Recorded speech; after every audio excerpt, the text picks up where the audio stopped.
नमस्कार। आज मैं आप लोग के लिए कक्षा 7 से पाठ 4 दानी पेड़, ये लिखा हुआ है सेल सिल्वरस्टाइन द्वारा, और इसको लेकर मैं इसके प्रश्न उत्तर को आई हूँ।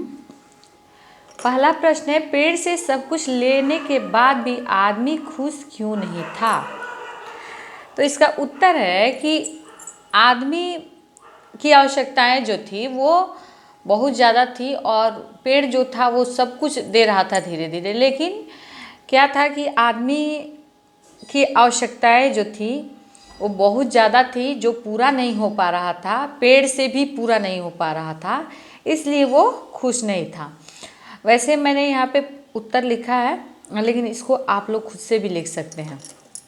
आदमी समय के साथ बूढ़ा हो चुका था, उसके दांत गिर चुके थे, उनके शरीर में दम नहीं था, वो बस आराम करना चाहता था। परंतु वो पेड़ की पत्तियां, टहनियां, तना लेकर उसे ठूठ बना चुका था, जिसके कारण उसे समझ नहीं आ रहा था कि वो आराम कहाँ करे।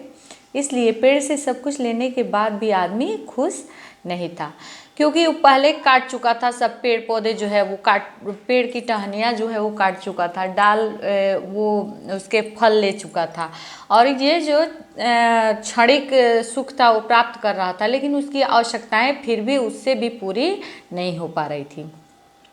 अब है, अपना सब कुछ दे देने पर भी पेड़ खुश क्यों था?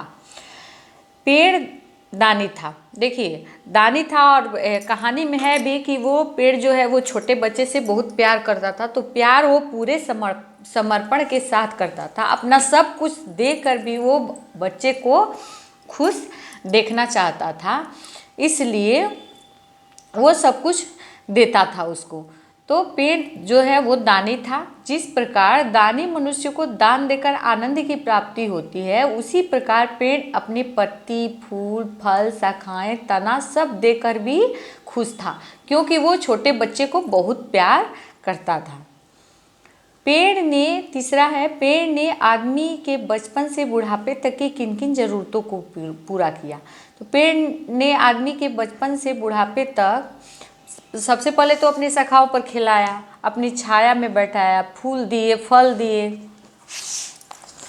घर बनाने के लिए डाली, नाव बनाने के लिए अपना तना, और बुढ़ापे में अपना ठूंठ दिया, जिससे उसकी ज़रूरतें पूरी हो जाए।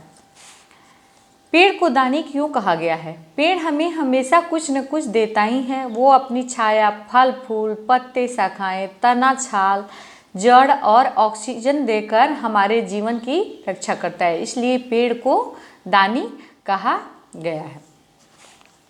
बड़ा होने पर लड़का दुखी क्यों रहने लगा? बड़ा होने पर लड़के की आवश्यकताएं बढ़ने लगी थी। उन आवश्यकताओं की पूर्ति करते करते वह थक चुका था एवं पेड़ से सब कुछ ले चुका था।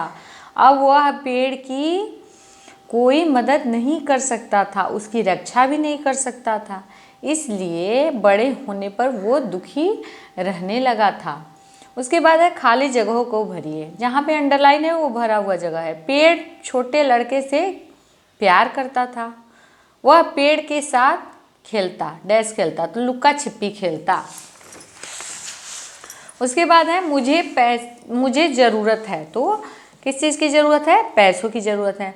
मैं खरीदना चाहता हूँ, डैश चीज़ें खरीदना चाहता हूँ, मैं बहुत सी चीज़ें खरीदना चाहता हूँ। अब है पाठ से आगे।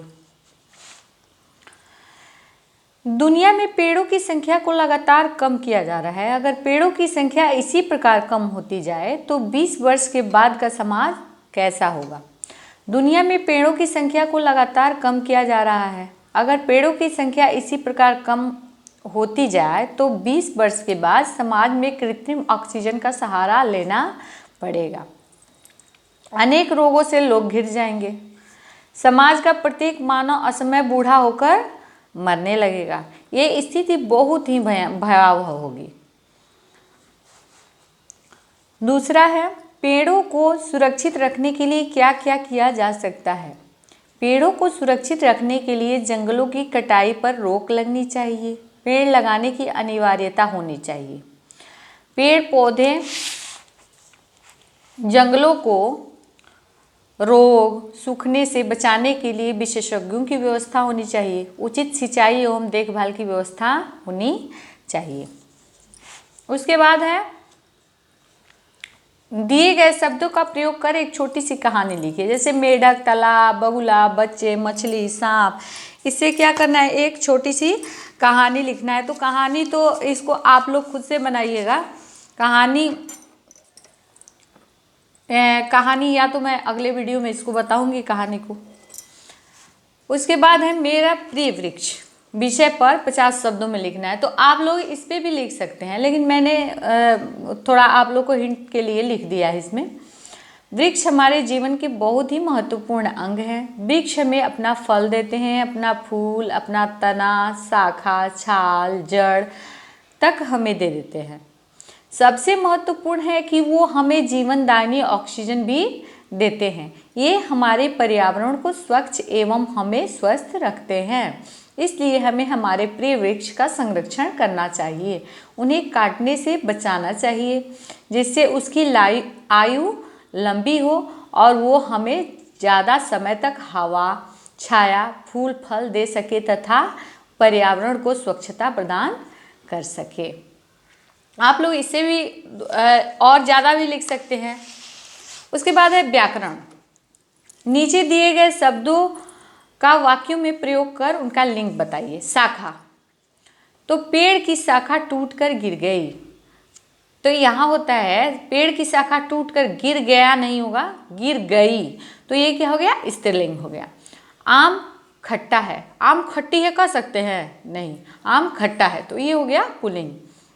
खिचड़ी बन गई, तो ये हो गया स्त्रीलिंग। रंग कच्चा है, रंग पक्का है, रंग कच्ची है तो नहीं कहा जाएगा, तो रंग कच्चा है मतलब पुल्लिंग हो गया। बंधु, कल मेरा बंधु आएगा, बंधु मैंने होता है भाई, तो ये हो गया पुल्लिंग। बाजार, बाजार छोटा है, बाजार छोटी है नहीं लिखा सकता है, बाजार छोटा है, तो ये हो गया पुल्लिंग। अब है निम्नलिखित वाक्य वर्तमान काल में है, इन्हें क्रमशः भूतकाल और भविष्यत काल में लिखिए। तो देखिए वर्तमान काल जो चल रहा है, भूतकाल जो बीत गया है, और भविष्यत काल मतलब जो आने वाला है उसको कहा जाता है। तो मुझे पैसों की ज़रूरत है, वर्तमान काल में ये बोला जा रहा है। मुझे पैसों की ज़रूरत थी, ये भूतकाल हो गया। मुझे पैसों की ज़रूरत होगी, ये भविष्यत काल हो गया। इसी तरह मैं तुम्हें कुछ देना चाहता हूँ, तो वर्तमान काल है। भूतकाल इसका हो जाएगा मैं तुम्हें कुछ देना चाहता था। भविष्यत काल क्या हो जाएगा, मैं तुम्हें कुछ देना चाहूँगा। उसी तरह है क्या तुम मुझे नाव दे सकते हो, ये वर्तमान काल का है। इसका भूतकाल क्या हो जाएगा, क्या तुम मुझे नाव दे सकते थे। अब भविष्यत काल में क्या हो जाएगा, क्या तुम मुझे नाव दे सकोगे, ये भविष्यत काल हो जाएगा। अब है कोष्टक में दिए गए शब्दों में से सही शब्द चुनकर वाक्य पूरा कीजिए। युवक सभी को काट कर ले गया, तो यहाँ शाखा है, शाखाओं है, तो शाखाओं यहाँ भरा जाएगा। युवक सभी शाखाओं को काट कर ले गया। आदमी ने तना से नाव बनाया कि बनाई, बनाई। कई साल बीत गए कि गया, गए। वह की माला बनाता था, फूलों की कि फूल की, तो फूलों की माला बनाता था। मुझे पैसा की ज़रूरत है कि पैसों की ज़रूरत है, तो मुझे पैसों की ज़रूरत है। ये आप लोग का हो गया, लास्ट था ये। और उसके बाद है गतिविधि। गतिविधि में दिया हुआ है कि अपने आसपास के पेड़ों की सूची बनाइए तथा बड़े समूह में साथियों की चर्चा कीजिए कि ये पेड़ हमारे दैनिक जीवन में किस प्रकार उपयोगी हैं। तो देखिए हमारे दैनिक जीवन में एक तो मुख्यतः 2 प्रकार के पेड़ होते हैं, एक होता है फल वाला और एक होता है छाया देने वाला। तो फल में आ जाएगा आम, लीची, बेल, जामुन, और छायादार में क्या हो जाएगा, पीपल, बरगद, ये सब पेड़ जो होते हैं वो छायादार होते हैं। तो इस पे चर्चा आप लोग को करना है। फिर है किन्हीं 4 फलदार वृक्षों के चित्र बनाना है। पेड़ हमारे लिए धन के स्रोत कैसे हैं, चर्चा कीजिए। जैसे मान लो आम है, आम हमको जितना फल देते हैं, ये तीसरा है जो, वो इतना फल ज़्यादा देते हैं तो हम लोग क्या करते हैं, बेचते हैं। लास्ट अंत में उसके लकड़ी को भी अगर सूख जाए तो हम लोग बेच करके उससे धन अर्जित करते हैं, इसलिए वो धन के भी स्रोत होते हैं। तो ये स्कूल खुलने के बाद मैं आप लोग को इस पे चर्चा कराऊंगी। तब तक के लिए आप लोग इस प्रश्न उत्तर को समझिए, और जो नहीं समझ में आए वो आप लोग फिर पूछ सकते हैं। धन्यवाद।